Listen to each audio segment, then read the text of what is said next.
Prophetic visionaries, the Oracle of Delphi, Joseph, son of Jacob, Nostradamus. Were they shrewd impostors or gifted prophets? Explore their astonishing predictions here on Ancient Mysteries. Before we unlock the future, we must find the keys to the past. I'm Leonard Nimoy. Join me and open the door to Ancient Mysteries beginning now.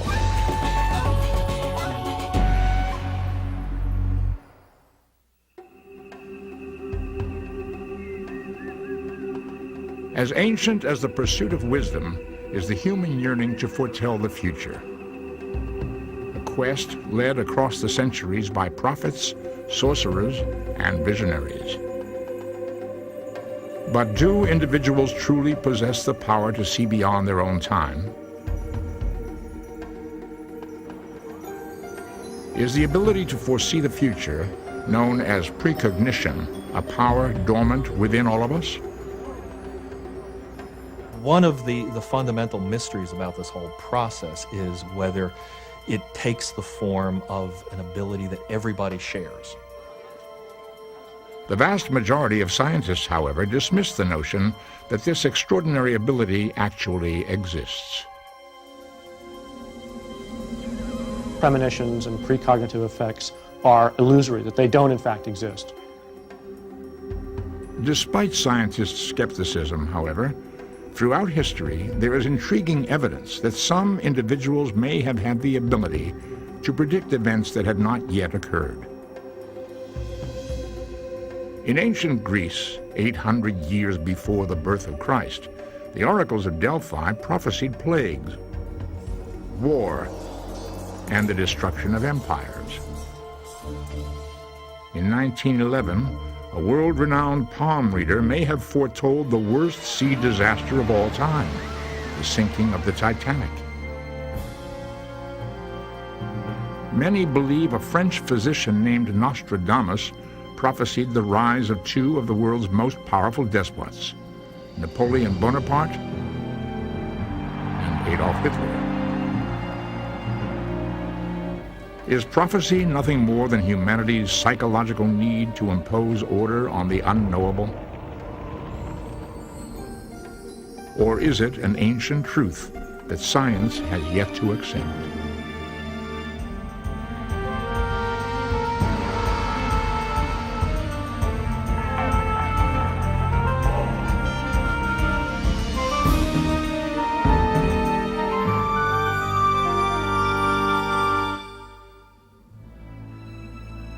In our own time, mankind has sent probes deep into outer space and unlocked the secrets of the atomic world.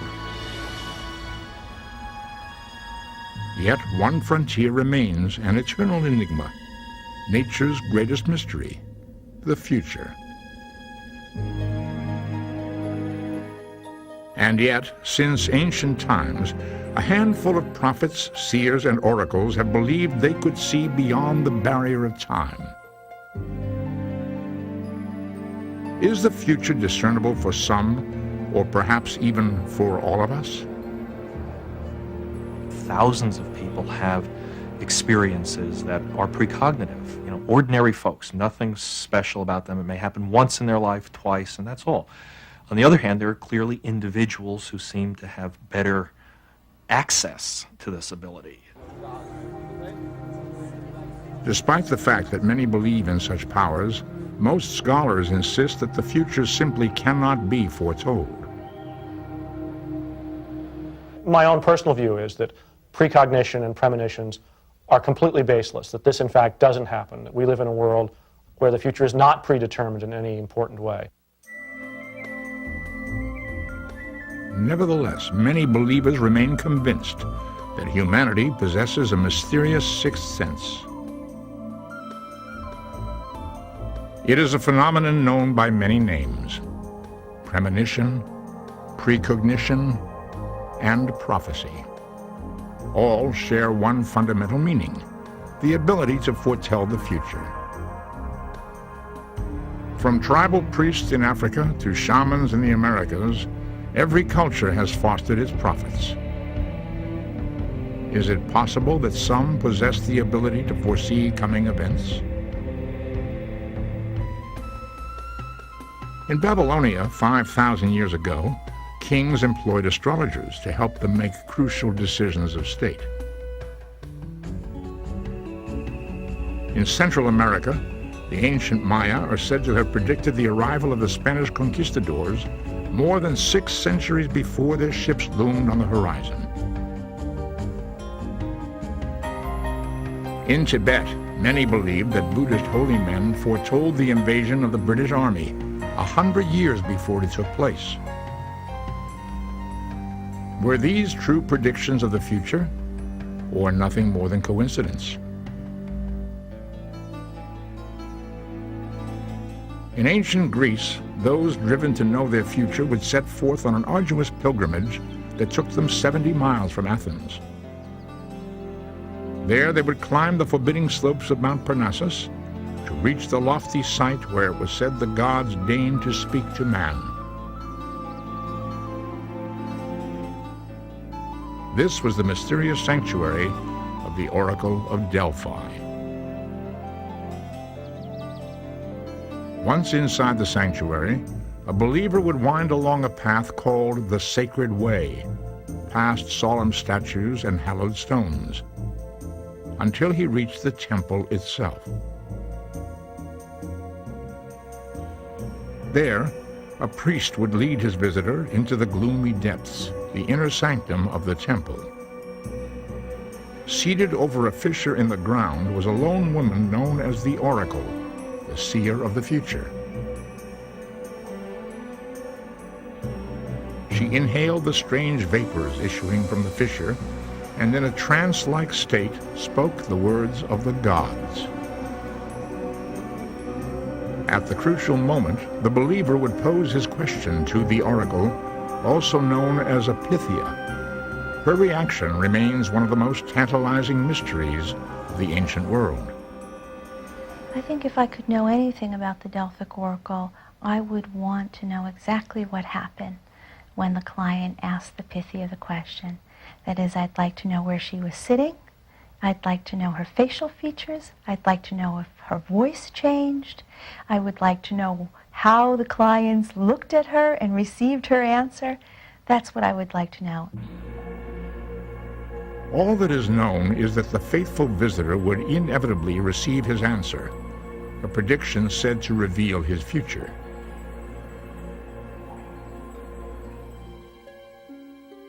Ancient chronicles maintain that the prophecies of the oracles were astonishingly accurate. They are said to have foretold the genius of the poet Homer, creator of the Iliad and the Odyssey. The Pythias are also credited with predicting the death of the Roman Emperor Nero. I think that the Pythias believed that they were pronouncing the future. And I think that the clients who received those answers believed that they contained the future. I see no reason not to believe it. Over more than 10 centuries, scores of seers assumed the title of the Oracle of Delphi. It was a position occupied only by women. But were these legendary women truly psychic? The Delphic Oracle, it looked like they were in some altered state, like channelers do today. Whether they were speaking with the voice of the gods or speaking from an internal process of psychic information, that's a big question, but the information often came out correctly. Most scholars, however, discount the extraordinary reputation of the oracles. Those prophecies tended to be very, very vague. So pretty much no matter what happened, the oracle got credit for being correct. It's a heads I win, tails you lose situation in many of these prophecies.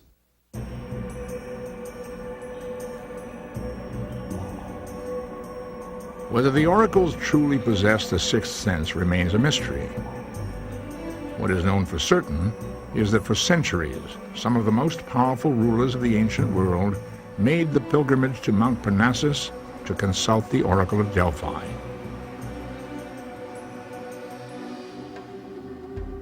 The Oracle of Delphi was by no means the only prophet of the ancient world.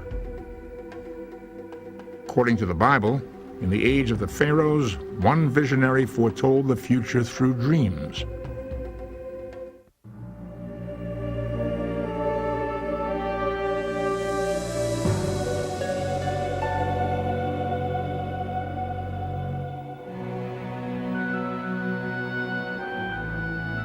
Ancient Israel, land of the Bible.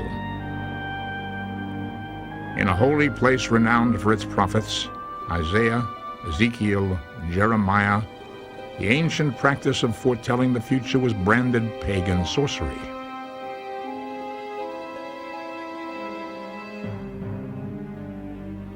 For the role of the Hebrew prophets was not to predict the future, but to induce the people of Israel to adhere to their holy covenant with God. Nevertheless, the Hebrew Bible contains many accounts of seers.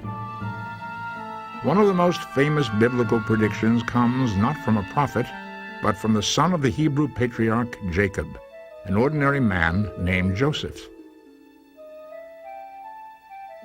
Ordinary, that is, in all ways but one. He used dreams to foretell the future. But is this possible? Can dreams offer a magical window into the unknown? 4,000 years ago, in ancient Egypt, dreams were viewed as a terrifying enigma. The Egyptians considered them ominous messages from the gods. So the ancient Egyptians believed that every dream was prophetic. What you really need was someone who could interpret it. According to the Bible, Joseph was gifted with a mysterious ability to accurately interpret dreams. As a boy, his dreams foretold that he would rise to a position of awesome power. As a man imprisoned in Egypt, he prophesied the fate of others by interpreting their dreams. Then, one fateful day, Joseph was called before Pharaoh. The Egyptian ruler revealed that he was deeply troubled by a dream, one that not even his wisest priests could decipher. In the Pharaoh's dream, 7 emaciated cows consume 7 portly cows, but get no fatter. Then, 7 full ears of corn are devoured by 7 withered ears. Joseph's insightful response is one of the best-known prophecies of the Hebrew Bible. God has shown to Pharaoh what he is about to do. There will come 7 years of great plenty throughout the land of Egypt. But after then, there will arise 7 years of famine, and the famine will consume the land. Genesis 41:28. Joseph advised the Pharaoh that grain be stored during the prosperous years to provide enough to last through the lean years to come. Putting his faith in Joseph, Pharaoh placed him in charge of the national granaries.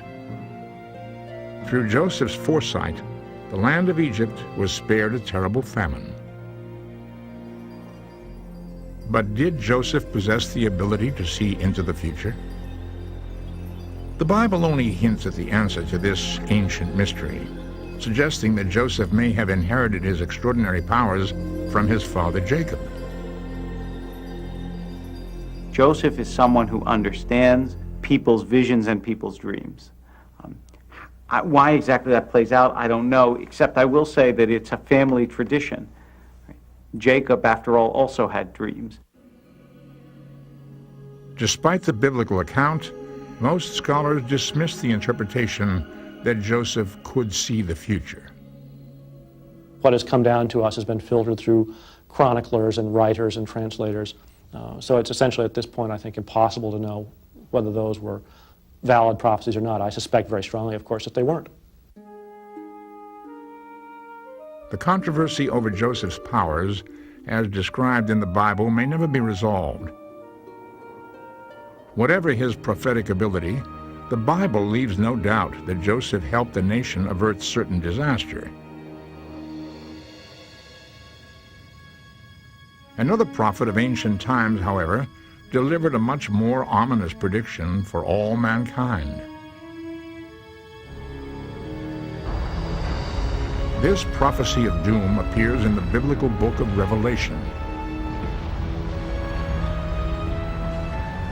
There followed hail and fire mixed with blood, which fell on the earth, and a third of the earth was burnt up, and a third of the trees were burnt up, and all green grass was burnt up.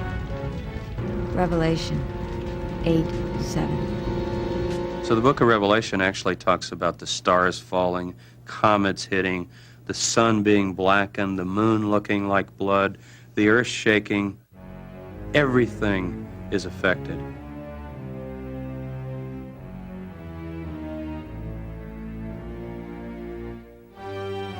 Is the book of Revelation a prophecy of our future?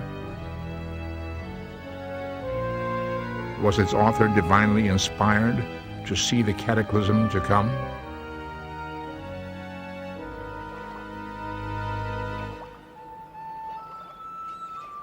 On the tranquil Greek island of Patmos, the apocalypse could hardly seem more distant. Yet it was here 2,000 years ago that the author of Revelation, known to us only as John of Patmos, became convinced that the end was near.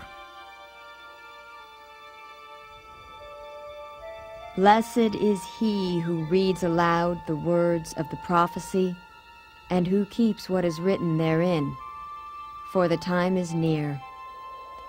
Revelation 1:3. The identity of the author remains a perplexing mystery. And yet his words are so powerful in their conviction that millions have believed his ominous prediction. To this day, the question continues to haunt us. When did this prophet of doom believe the apocalypse would come? As the first millennium drew to a close, countless Europeans were convinced that the end of the world was at hand. Although the dreaded cataclysm did not occur in the year 1000, prophets in the centuries that followed continued to issue dire predictions.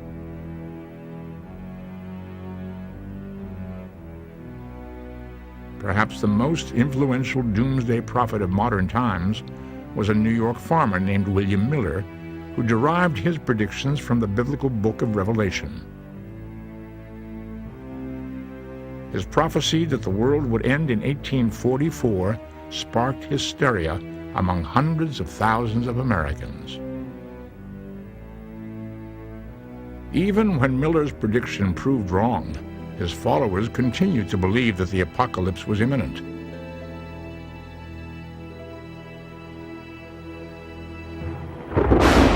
Did the book of Revelation foretell our own precarious age on the brink of Armageddon?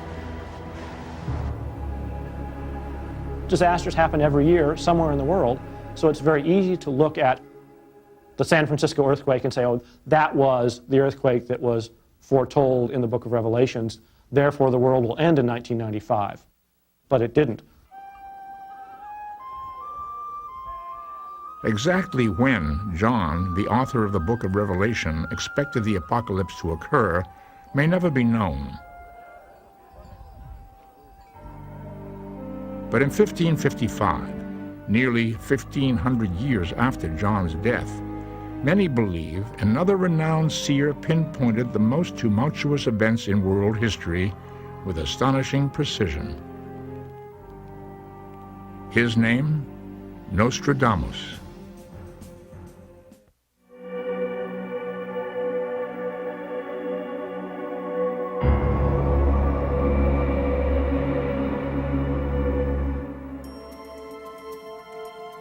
Nostradamus. He is believed to have prophesied the bloody terror of the French Revolution and the rise to power of both Napoleon and Hitler. But is Nostradamus' fame for accurate predictions deserved? Did he truly possess the ability to see into the future?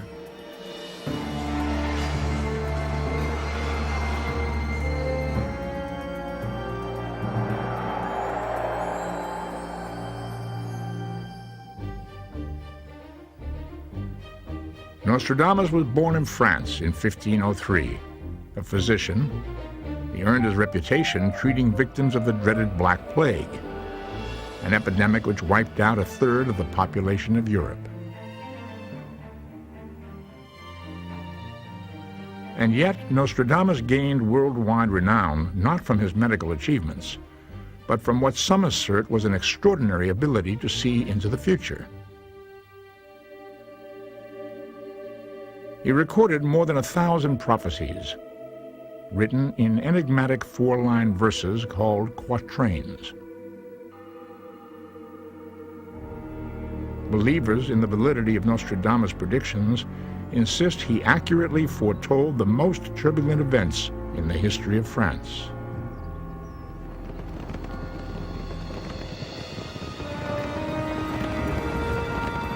They maintain that he predicted the bloody terror of the French Revolution, which climaxed with execution of the French royal family.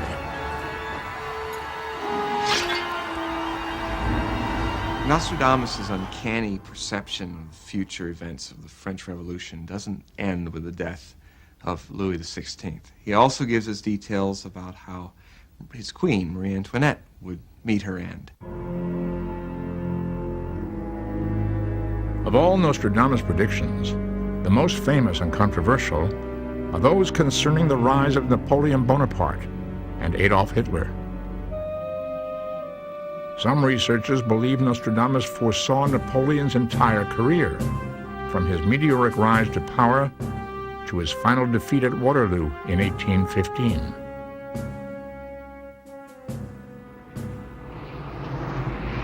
Applying Nostradamus' prophecies to the 20th century, believers insist he predicted the rise of the Third Reich,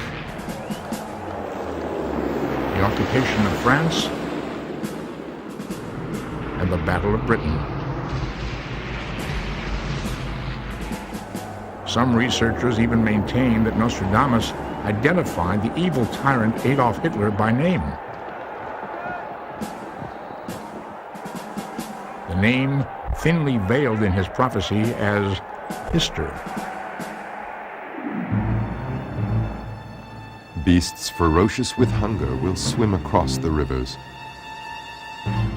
The greater part of the battlefield will be against Hister.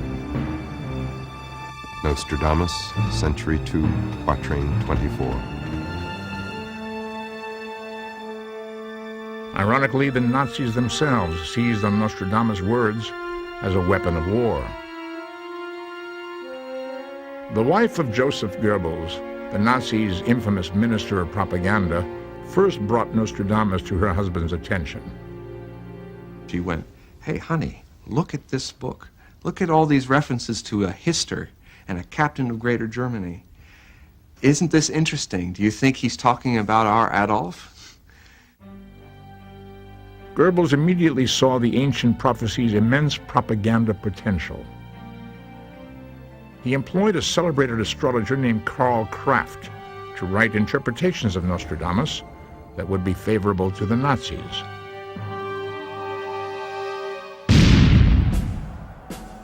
But as Nazi fortunes flagged, Hitler turned against his soothsayers. In 1941, the Gestapo arrested Kraft as part of a ruthless Nazi sweep of astrologers. Kraft would die a broken man in 1945 in the Nazi death camp known as Buchenwald.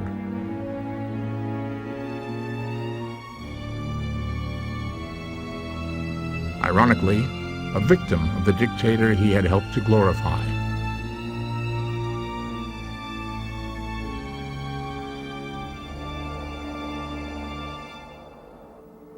Today, few researchers believe that Nostradamus foresaw the rise of Adolf Hitler. People say, wow, the Hister, that's just one letter away from Hitler. In fact, if you look at the history, Hister was the name of a river, the lower Danube, nothing more. A lot of debunkers will say, well, Hister is just the old name for the river Danube. That's right, got it right again. But there was also a boy named Adolf Hitler, and most of his demonical ideas for world conquest came in his childhood when he was playing on the banks of the Danube.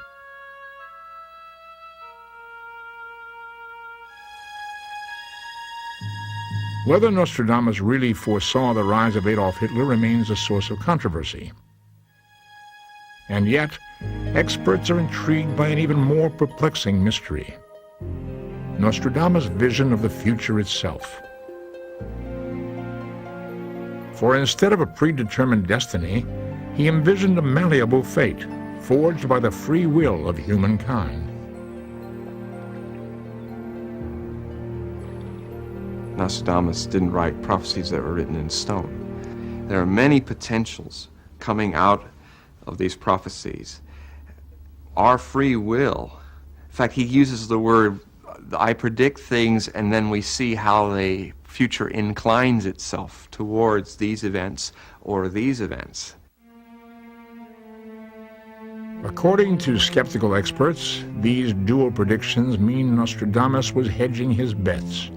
They dismiss him as a charlatan. From my reading over the years, I don't see very much at all that is specific enough to be considered prophetic. I see a lot of generalizations that you can apply to a lot of different eras in history. And yet, some researchers believe that Nostradamus was perceptive enough to foresee that he would be criticized for obscuring his prophecies. The reason why Nostradamus used this obscurity is mystical. One of Nostradamus' mystical devices for future generations is to use his prophecies as a sounding board, as a controversy that keeps us continually, generation after generation, thinking about how we affect tomorrow. That is actually a device far more important to his work than getting it right about tomorrow's events. In the 19th century, 400 years after Nostradamus' enigmatic predictions, another psychic would rise to fame, using one of the most ancient forms of divination, interpreting the lines on the palm of the human hand.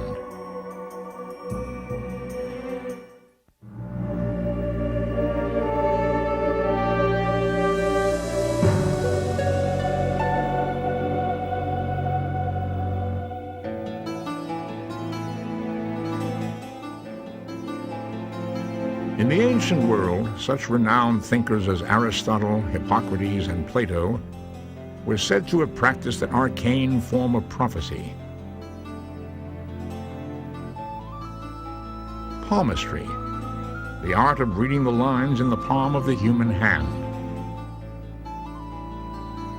And yet, perhaps the most talented palmist in history was a now-forgotten Englishman from the 19th century, known simply as Cairo.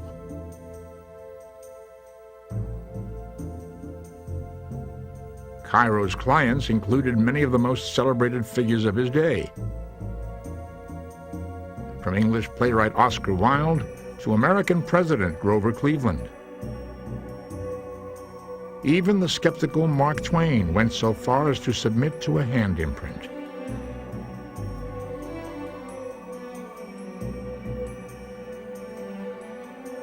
But who was Cairo?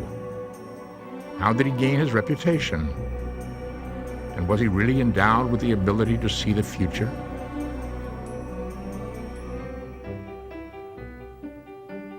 Born in 1866 in County Wicklow, Ireland, Cairo acquired the polish and extravagant tastes of a refined gentleman. Cairo's striking good looks and magnetic personality served him well in his notorious pursuit of Europe's most beguiling socialites. His romantic liaisons were said to include the alluring German spy Mata Hari. Some even contended that he engaged in espionage himself. Despite his fabled exploits, Cairo was best known for his reputed ability to foretell the future using palmistry.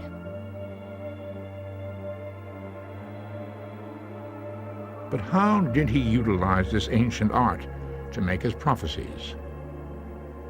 The striking features about your hands are first and foremost the presence. According to palmistry, there is profound meaning in three aspects of the hand: its size and shape, the characteristics of the fingers, and the lines that crisscross the palm. 5 major lines: head, heart, health, fate, and life, course across the palm. Their length, depth, and relation to each other dictate their significance. Employing these ancient principles, Cairo was credited with astonishing prophecies. He warned Tsar Nicholas II, the last monarch of Russia, that he and the entire royal family would meet a violent death.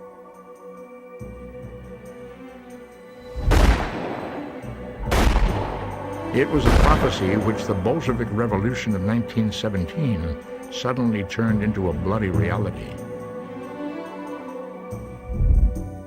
Cairo also predicted that Edward VIII would be forced to abdicate the throne of England for the woman he loved.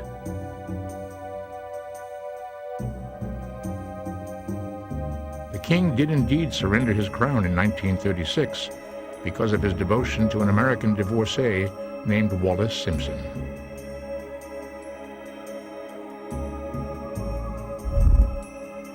In 1911, Cairo cautioned an English newspaperman named W.T. Stead that travel by water would imperil his life, particularly in April of 1912.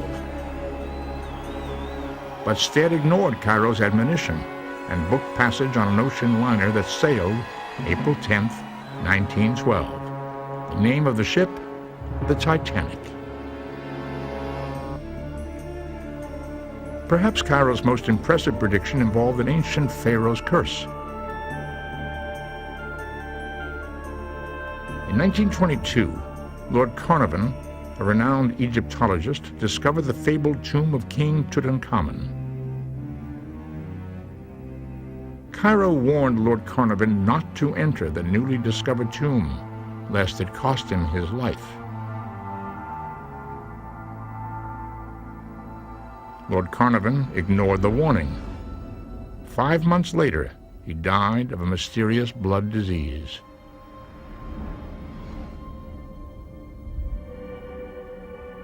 Despite the accuracy of some of Cairo's predictions, scholars dismiss the belief that the lines on our palms contain our fate. We don't know how many other predictions Cairo had made. He probably made, in the course of his professional career, thousands and thousands of such predictions. Just by chance, some of them are going to come true. Nevertheless, scientific research has provided surprising evidence for a connection between the palms and the central nervous system. Modern anatomists have demonstrated that the sensory input from the brain to the hand is greater than to any other part of the body. Pediatricians have found that lines on the palms of infants are valuable predictors of congenital disease. But is the future really imprinted on our hands at birth? Experts argue that forecasting disease is a very different matter from divining the future. I suspect very strongly that as long as there are going to be human beings on the planet, people will believe that dreams or hunches or tea leaves or entrails or crystal balls or the pattern of license numbers on cars on the parkway are going to be a way of foretelling the future. And inevitably some skeptic will come along and do the study and find that they don't, and people will move on to some other invalid way of predicting the future.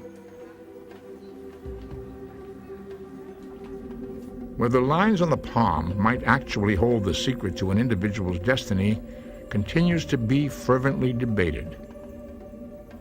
And yet, some proclaim that the ability to foretell the future is not confined to a handful of extraordinary clairvoyants.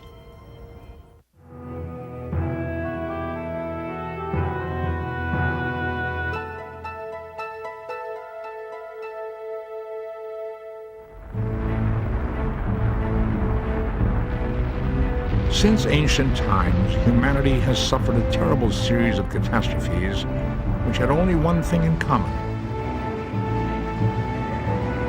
They were totally unexpected. We have main engine start. 4, 3, 2, 1, and liftoff. Liftoff of the 25th Space Shuttle mission, and it has cleared the tower. And yet, with each disaster, from ancient times to the space age, the dream has persisted that somehow calamities might be predicted before they struck.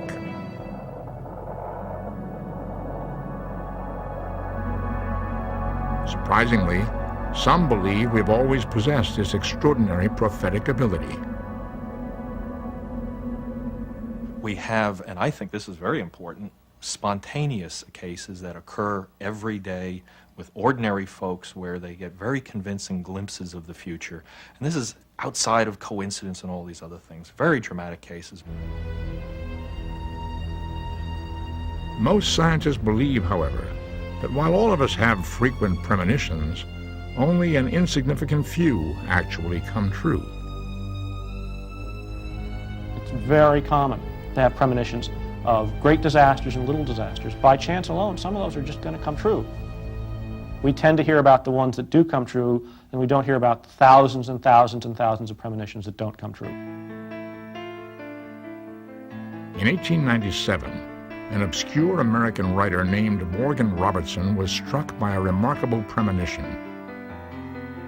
He expressed his vision in a fictional account, which bore an uncanny similarity to the true story of the sinking of the Titanic, 14 years before it happened.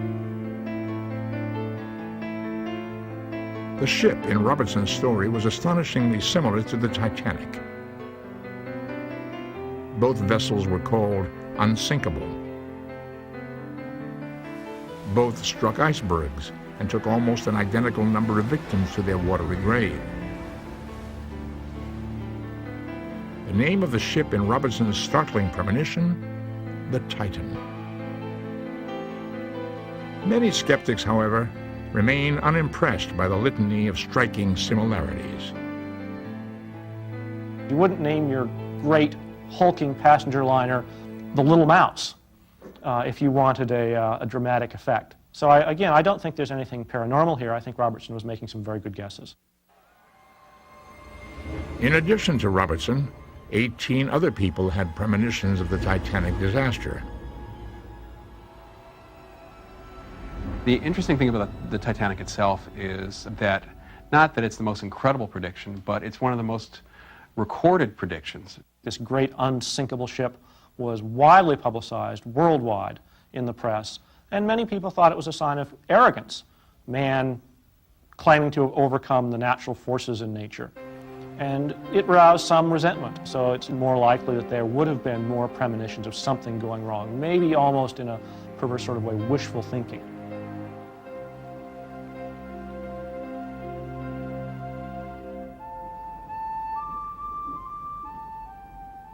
Perhaps no disaster in modern times raises the issue of premonition more intriguingly than the catastrophe which struck a tight-knit Welsh mining community in 1966.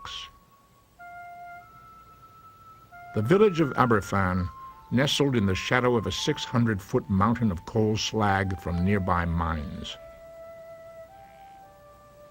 On a chilly October morning, loosened by 2 days of rain, an avalanche of coal waste thundered down towards the village. Thousands of tons of slag crushed trees, swept away scores of homes, and buried the town's school in debris.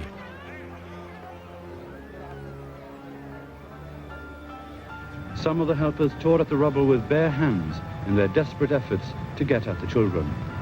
One teacher said she heard a big rumbling sound and shouted to the children to get under their desks. Another teacher said he heard a tremendous roar. After that, he doesn't remember anything. 144 people were killed, most of them young school children.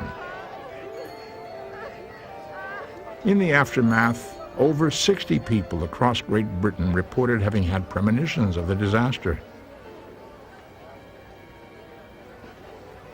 Perhaps the most poignant came from 10-year-old Ariel May Jones in the doomed village of Aberfan. The day before the disaster, she said to her mother, "Mummy, let me tell you about my dream last night. Mother answered gently, "Darling, I have no time. Now tell me again later." And she replied, "No, Mummy, you must listen. I dreamt I went to school, and there was no school there. Something black had come down over it."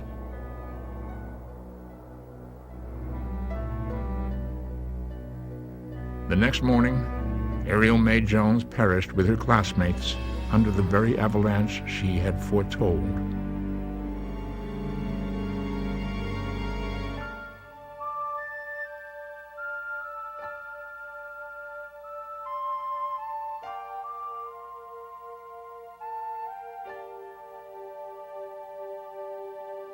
But are such dreams proof of the existence of precognition? Skeptics point out that with perhaps 1 trillion dreams dreamt around the world each night, it is no wonder that a few seem to foretell the future. Out of 1 trillion possibilities, some of those are going to come impressively true simply by chance, and one will selectively remember the dreams that come true and forget those that don't come true. Other experts, however, feel that proven cases of precognition are far too common to be dismissed as mere coincidences.